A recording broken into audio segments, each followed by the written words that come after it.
మేమొచ్చాక అంగన్వాడీల జీవితాల్లో చాలా మార్పు తెచ్చాం. ఇంకా మార్పు తెస్తాం. ప్రస్తుతానికి సమ్మె విరమించండి అని అడగడం వేరు. కానీ ఓ లెటర్ బహిరంగ లేఖ రాశారు. అడ్వర్టైజ్మెంట్‌గా కూడా ఇచ్చారు. ఇందులో విచిత్రమైన పదం ఏంటంటే, గత ప్రభుత్వంలో 2 ఏళ్ల పాటు ఒక్క పైసా కూడా వాళ్ళకి జీతాలు పెంచలేదు. అంటే మొదటి 2 ఏళ్ళు పెంచలేదు. 2016 ఏప్రిల్ 4న అంగన్వాడీ వర్కర్ల జీతం 4,200 నుంచి 7,000 రూపాయలకి, మినీ అంగన్వాడీ వర్కర్ల జీతాలు 2,950 నుంచి 4,500, అంగన్వాడీ హెల్పర్ల జీతాలు 2,200 నుంచి 4,500 రూపాయలకి పెంచారు.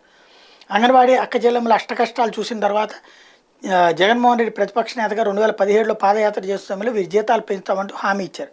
దీంతో అప్పుడు ప్రభుత్వం మేలుకొని ఎన్నికల సందర్భంలో అంటూ కీలకమైనటువంటిది ఏదైతే వర్కర్లకు, మినీ వర్కర్లకి, హెల్పర్ల జీతాలు పెంచింది. గత ప్రభుత్వ హయాంలో 2019 నుండి అంగన్వాడీల కార్యకర్తలు సగటున 6,950 రూపాయలు, అంగన్వాడీ సహాయకురాలకి అలాగే మినీ అంగన్వాడీ కార్యకర్తలు సగటున 3,900 రూపాయలు మాత్రమే చెల్లించింది. అయితే జగన్ ప్రభుత్వం వచ్చిన తర్వాత అంగన్వాడీ వర్కర్ల జీతాలు 11,500, మినీ అంగన్వాడీ జీతాలకు 7,000 రూపాయలు, అంగన్వాడీ హెల్పర్ల జీతాలకు 7,000 రూపాయలకు పెంచింది. ప్రభుత్వం వచ్చిన మరుసటి నెల నుంచే ఈ జీతాలు అమల్లోకి తెచ్చి అంగన్వాడీ అక్క చెల్లెమ్మల పట్ల చిత్తశుద్ధి నిరూపించుకుంది అంటూ ప్రొజెక్ట్ చేసుకొస్తుంది అధికార పార్టీ.